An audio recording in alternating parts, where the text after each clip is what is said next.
53? Yes, I was. Oh, gosh. Can you draw any And I thought that comparisons was to bad. this? I thought that was bad. That was bad enough. But today is a day that you will never forget, we will never forget, and probably most of the United States will never forget. And Bill, what about friends? Do you know that all your coworkers, that your friends... I don't know. You don't know how they're doing? I don't know. This is the first time... These are the first pictures I'm seeing of it right now. If you want to comment as you look at them, please feel free. Well, these pictures look like it's before the collapse. These pictures look kind of early. It is before the collapse. But the two planes, Jim, And you were here. Both planes have hit at this point. Yes. I remember that cop right there directing us right there. That police officer, I can recall telling us to head towards Broadway. This is probably during your trip north as you started to make your way north out of the building, No, eventually ending up here. This is as I'm coming out of the building, So you because were still nothing in has the collapsed building yet in at these this point. pictures. Nothing has collapsed yet.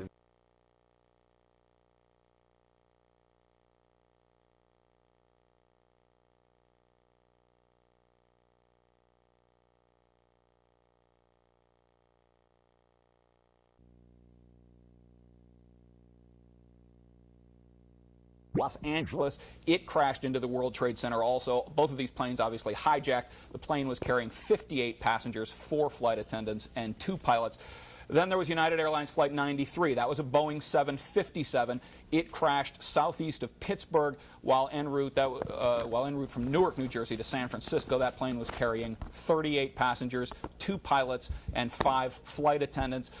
The fourth plane here is not clear where that plane has crashed. United Airlines Flight 175, a Boeing 767. The flight was bound from Boston to Los Angeles. It was carrying 56 passengers, 2 pilots, and 7 flight attendants.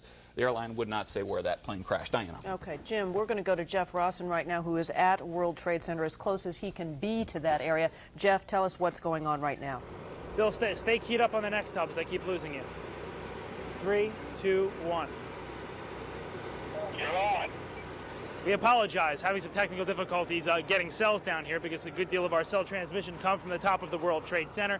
And you can see the black smoke continues. And as to give you a live picture down Church Street, fire crews now walking back toward the scene. We have seen them all morning trying to walk away because what happens is every time a little piece of the building comes down, a huge black cloud comes at us, making it almost impossible to breathe or see anything in front of them. But now, at least for the past couple of minutes, it has been clear from this space back on Chambers in that area. So now they're walking back toward the World Trade Center. And as we keep letting you hear the personal stories, the survivor stories of exactly what happened inside the World Trade Center when that first plane went in, and of course the collapses since then, we're going to bring more of those to you now. Barry Jennings, you're on the 8th floor. You work for the City Housing Department. Explain to me the moment of impact. Well, me and Mr. Hesh, the Corporation Counsel, were on the 23rd floor. I told him we got to get out of here. We started walking down the stairs. We made it to the 8th floor. Big explosion. Blew us back into the 8th floor. And I turned to Hesh. I said, this is it. We're dead. We're not going to make it out of here.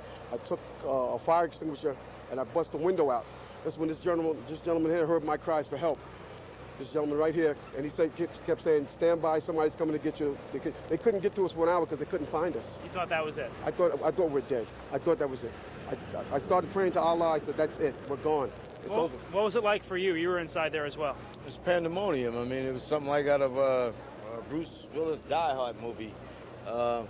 He was there and he was crying, and there was another gentleman crying and for help. We couldn't get to him. We tried to get through we went through the buildings. We were lost. Both staircases, the backside was completely blown away. There was no way to access us. We couldn't get to them. And finally, one of the fire department teams found them. But we didn't think they were going to make it. Well, certainly you got out. Many others didn't. Of course, we don't have a number right now of fatalities or injuries. But I want to translate a story to you that another man told me. He was near the building. He was on the lobby level, near the shopping area, near the promenade. The elevator doors, he said to me, blew open. And when the doors opened, there was a man on fire inside that elevator. That is the kind of tragedy we are talking about here, and where the World Trade Center once stood here in New York City is no longer, at least not like we knew it. These men just embraced. This man is crying. It has been that traumatic. I don't want to cry in the air, man, but I thought that was it. I thought I was dead. I'm thinking about my sons, know, my wife, it's too much. And certainly, he echoes the statements of many others. We were speaking with a couple of officials earlier trying to get information. They said, stand back, we lost a bunch of guys today. It has certainly been a horrible... In fact, let me come around right here as this happens. They're now clearing the area. Anybody up to Lincoln Center, you have to board the bus. They're trying to evacuate the area because certainly they don't know what's going to happen next. And you can see in this live picture from the corner of Reed and Church, people are wearing face masks. The air is almost unbreathable. And you can...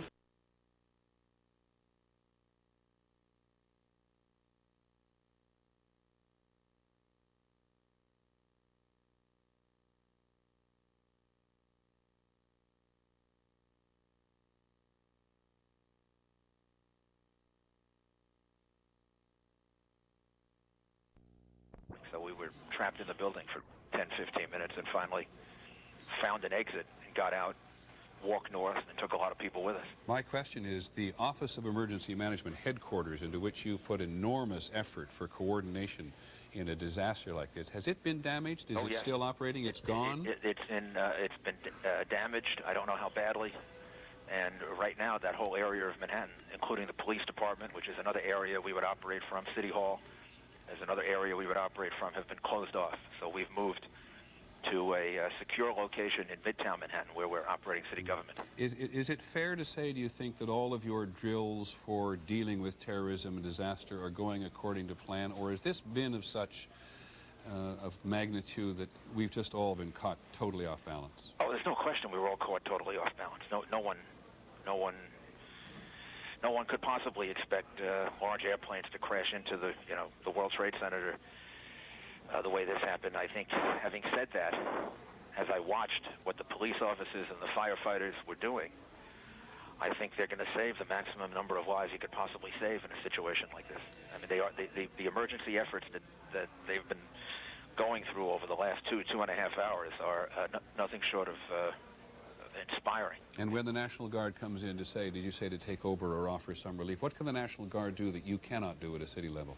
Oh, at this point, what they can do is relieve men who are going to be exhausted physically and emotionally. Now, just if you would, because I know how busy you are, just give us some sense of what you thought at the time about all this. I thought that I would never live to see anything like this. I didn't think anything like this was possible. When I first arrived there, I rushed down there from Midtown Manhattan, and I saw the first building that had been crashed open. And changed forever the city skyline and really the city, if not the world. Back to you. All right, Mr. Hoffer, thank you. The questions that you raised, needless to say, will be answered in the days and weeks and months.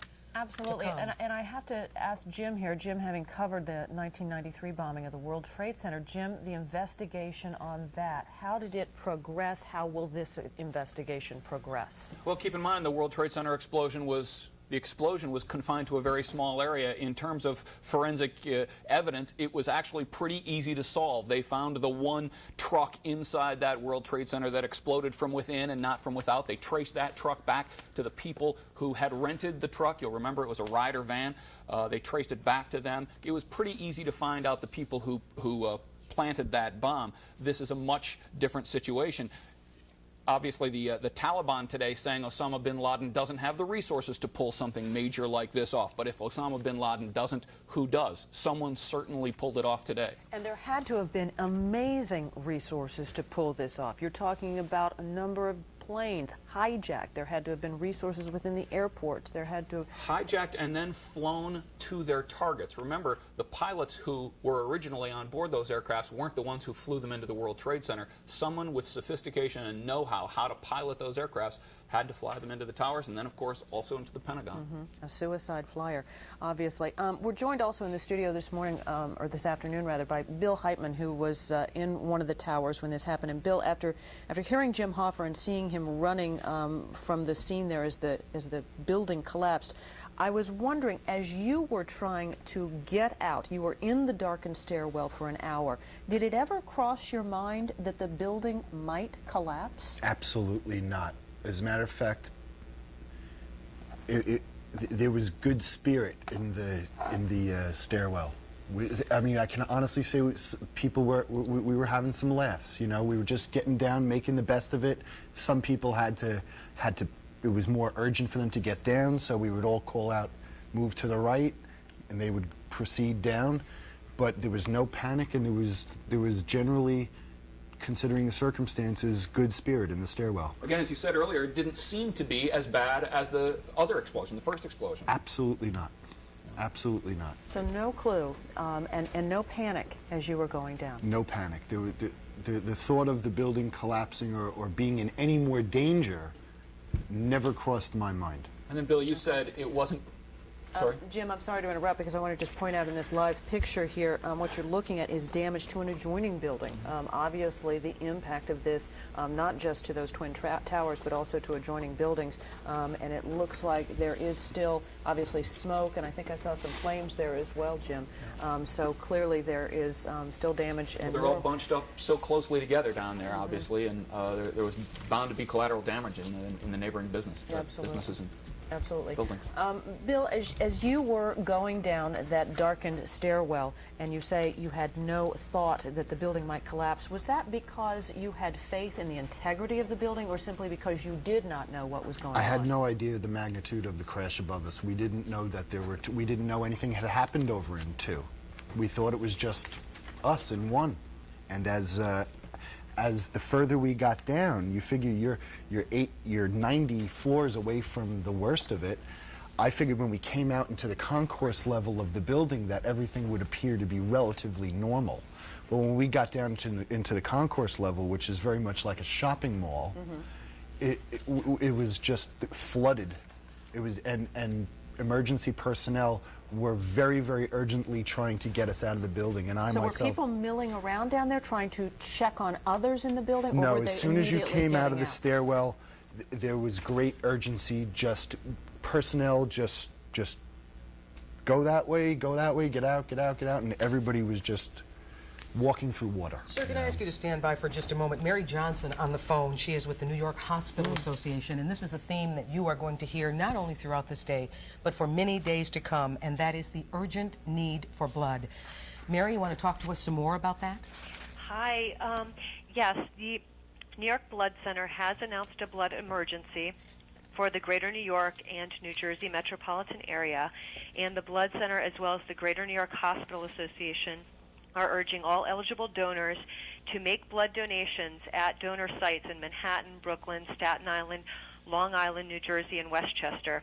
I can read off some of those addresses if you'd like. Please I can do. also give you the toll-free number to call about where to donate, and that is 1-800-933-2566. There are 2 addresses in Manhattan, the New York Blood Center at 310 East 67th Street, that's between 1st and 2nd, as well as the Red Cross's offices at 150 Amsterdam Avenue at 66th Street. I have heard that there are some lines at that location, and we just ask people to know that we greatly appreciate, their efforts to donate blood, and that in the coming days and weeks we will need blood donations. So if the line is long, just ask when you can come back, or please come back at another time, because at this point it's hard to assess exactly how much blood we'll need, but we have been hearing from some of our members that they do need blood, and they're going to need it in the coming days. That's what I was going to ask, Mary. Any indication of how much blood is needed and how extensive the need is in that area in the hospitals? Well, what I can tell you is, in general, New York has a shortage of blood. So at this point in time, when we, have unknown medical emergencies to an unknown degree coming in, we do need people to just go to these locations, and I can read them if you'd like. And also, there are many hospitals in the area who can collect their own blood. So people could also check with their local hospital. Okay, and Jim Dolan here just pointed out, I know you're at the end of the summer and blood supplies are always very low during the summer months, so I can imagine the need is very great. The need is very great, and we greatly appreciate everyone's help, and I'm just going to read that 1-800 number again, 1-800-933-2566. If you need locations. Otherwise, Mary, this is Roz Abrams. I say we take the time now to give the locations. Okay. If you have them in front of you, yes, I do. It's that important. Fire away. Okay. In Manhattan, the New York Blood Center at 310 East 67th Street between 1st and 2nd Avenues. The Red Cross at 150 Amsterdam Avenue at 66th Street. In Brooklyn, 120 Lawrence Street near Metro Tech. In Staten Island, 1625 Forest Avenue. In Long Island, there are 4 locations: 2500 Marcus Avenue in Lake Success, 3125 Veterans Highway in Bohemia, 333 Merrick Road in Rockville Center, and Route 10 North in Huntington. In Westchester, there's a donation site at 525 Executive Boulevard in Elmsford, and in New Jersey at 167 New Street in New Brunswick. And also, I want to announce that many hospitals do have blood collection efforts. I faxed a copy of that. Perhaps we can put it up later on the screen. Mary, perhaps we can. Needless to say, we are going to take some of those locations that you just shared with us and put them, on the screen at various times throughout this day. Okay. Because blood collection, very important. Diana. Absolutely. Yeah, we've put up that 1-800 number for you as well, Mary, and we'll continue to put that up this afternoon. So good luck to you, Mary, and to anyone who's listening right now, if you can donate blood, it is very much needed. Obviously, we're still looking at the scene here in Manhattan, Lower Manhattan. So much smoke. We want to go now to a firefighter who was on the scene and hear what he has to say.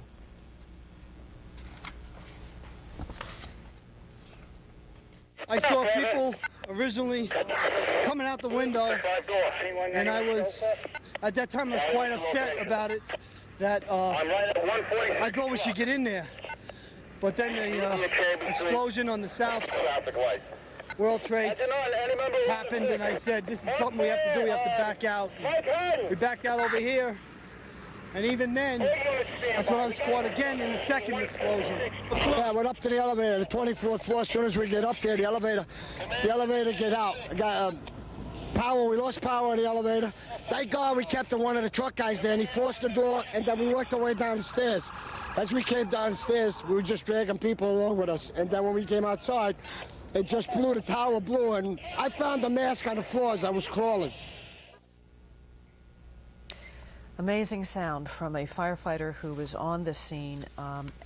We have been on the air now for several hours, since 9 o'clock this morning, covering this event, and we obviously still do not know the extent of the injuries, of the casualties. We can only guess that they are quite massive, and I know there is great relief to those who see any family, any friends on our air who are okay, and as we can get information about numbers to call, about what you can do, we will be bringing that information to you as quickly as possible. You're looking at a live picture from Newscopter 7 right now, and of course you can see that there is fire in adjacent buildings. There is problems, serious problems still in that area down in Lower Manhattan. A story that just crossed the wire, and one we haven't talked about in the last hour or so. International airlines had to scramble to divert or cancel flights going to the United States.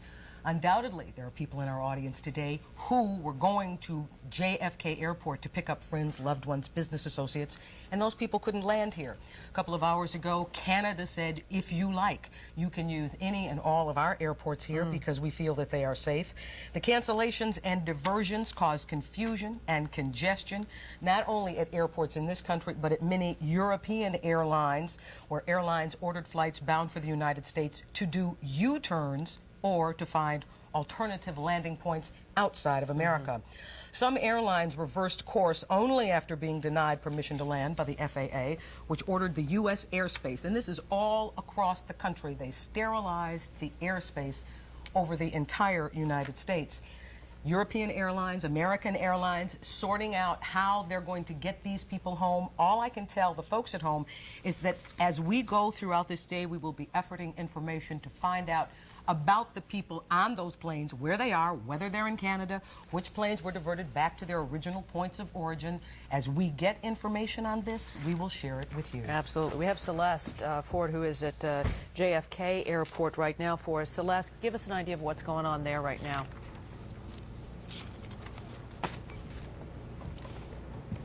We're told that all air travel nationwide is still suspended, and we do not have a sense from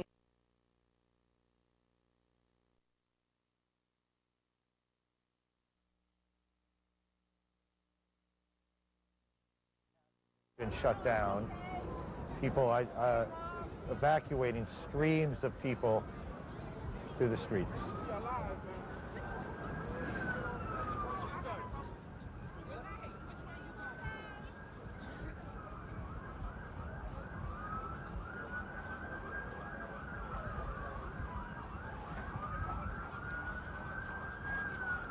There are 50,000 people who go to work just in the Trade Center buildings, the two towers. How many of them were there at the time, we do not know. Thousands, tens of thousands more pass through, getting on and off trains in support of the 40,000 members of the New York City Police Department.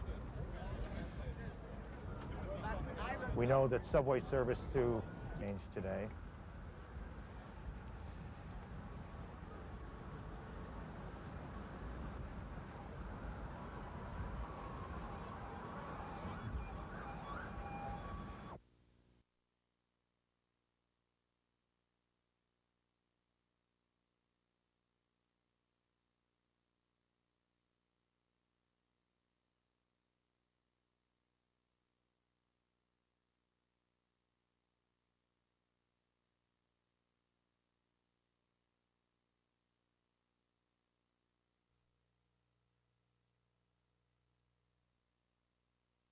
Coming down.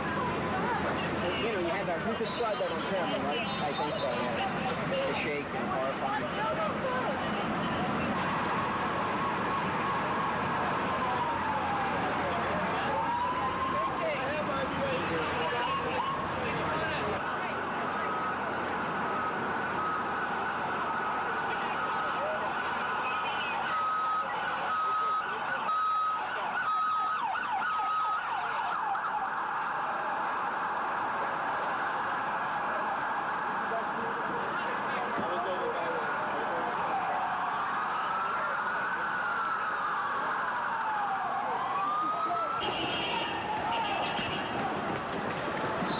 John?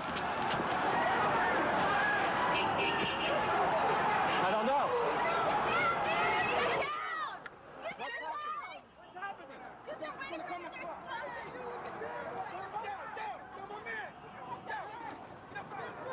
Let's just get back. Get back.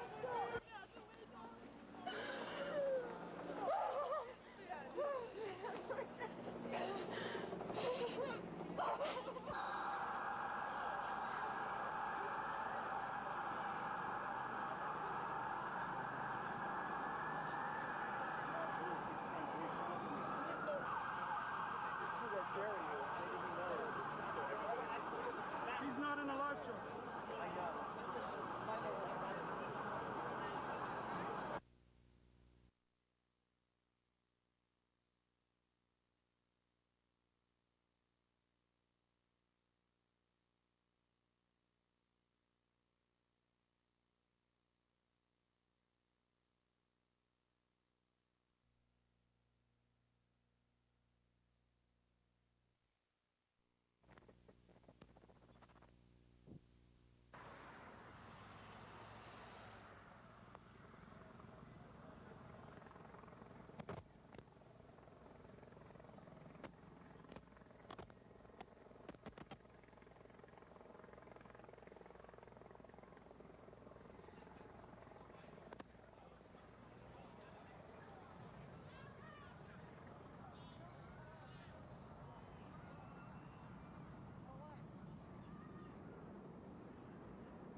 smoke, everything was flying.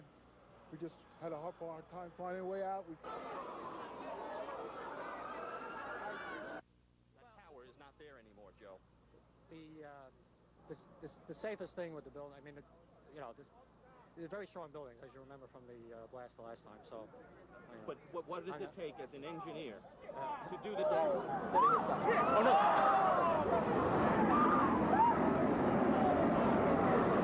Let's get out of here.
Of these attacks.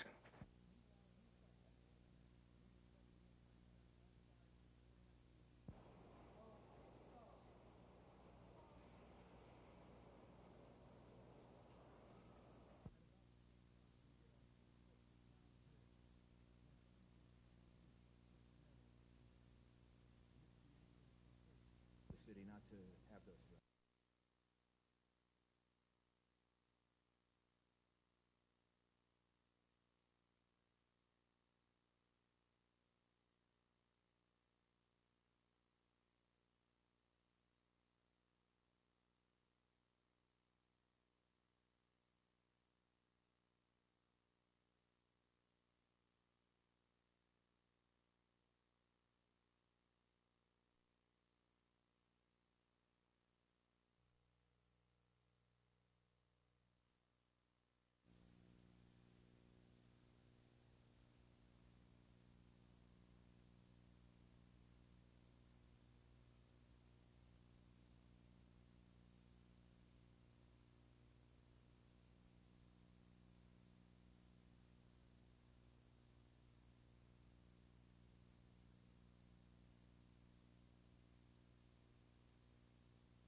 This is as close as we can get to the base of the World Trade Center. You can see the firemen assembled here, the police officers, FBI agents, and you can see the two towers. A huge explosion now raining debris on all of us. We better get out of the way.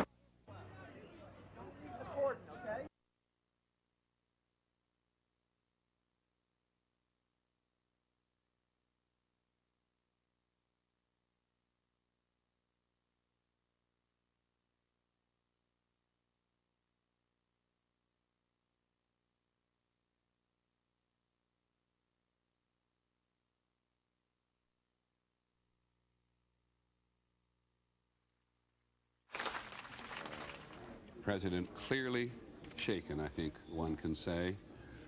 Rigs.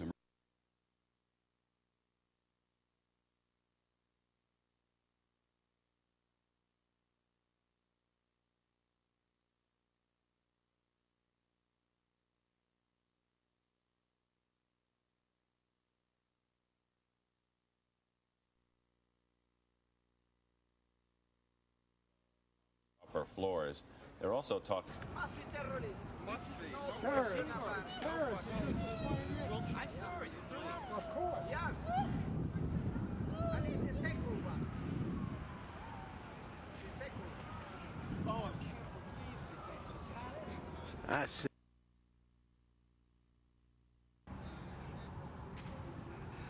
This just happened. You can see the smoke is billowing.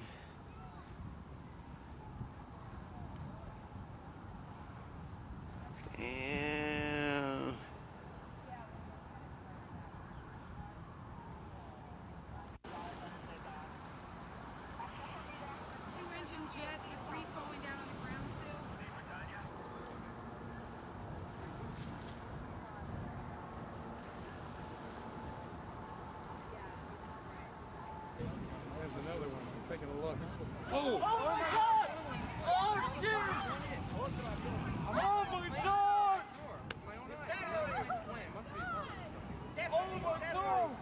Another plane just hit another tower. Oh my God!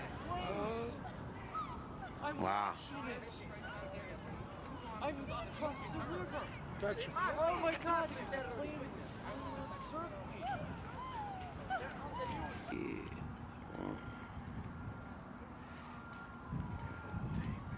Dude, you know what I'm saying? I carry this shit around. I know, that's... Come on, go through, go through. I got through once, come on. Oh, we need some... What they may have actually shut down the... Oh, wait a minute. One of the towers, this is the second aircraft flying in, then first one of the towers and two, and then the other tower collapsing on itself with, at the very least, hundreds and probably thousands of people who did not manage to get out of the building after the two initial collisions.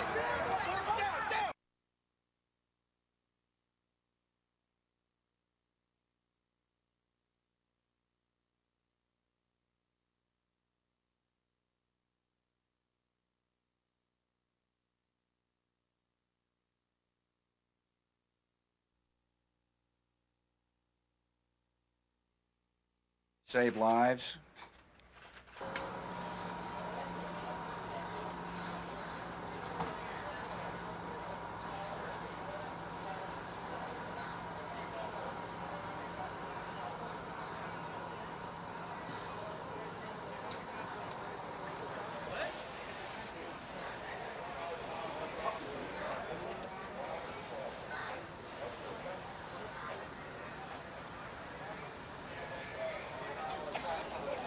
Center. You can see the firemen assembled here, the police officers, FBI agents, and you can see the two towers.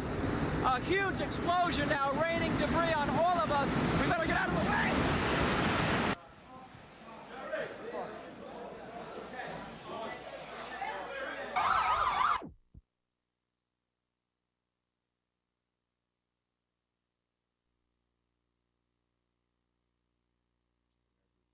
America's in for a long fight, which I think people... What your first video is and explain it to us.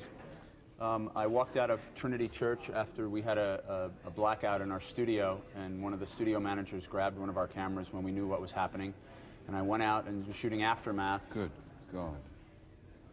And I suddenly saw a plane flying into my viewfinder and said, gee, it's kind of close for that to be here now, and then realized what happened. Yeah. And we'll run this again, because I think this is, when we run that again, Roger Goodman? That's Roger Goodman, our director, because this is, we've seen footage before of people on the run, and I understand that that's your shadow as you went by a storefront. yeah, actually right? it was. It's the first time I've seen that. And was there absolute panic immediately? Instantly. It was just pandemonium. Nobody knew what to do. There was no clear thinking. People were just reacting to kind of save themselves and the people around them. And this is subsequently, you're in the same location when the building comes down. I had been taken downstairs by Port Authority police who knew that I had this videotape. And we were moving actually to go back to the Trinity Church to make them a dub of the tape in a format that they could use on a VHS tape. And suddenly I heard one of the guys say, hey, Evan, watch out. Hang on just a second. If you look in the upper, this now is frozen. And this is an angle of this attack that we have not seen before. At the top of the building on your left, out of the left, become the building. And watch how the aircraft penetrates the building. Go ahead. Completely in one side and out the other. It just disappeared. It disappeared like a bad special effect. It disappeared right into the building. I've seen it 6, 7 times now. It's still incomprehensible what is actually happening there. You're right. As a journalist, you know, extraordinary. I want to go to Washington very briefly because we said the president was on his way, we believe, to Washington from Nebraska, and ABC's. It's worth that Osama bin Laden is for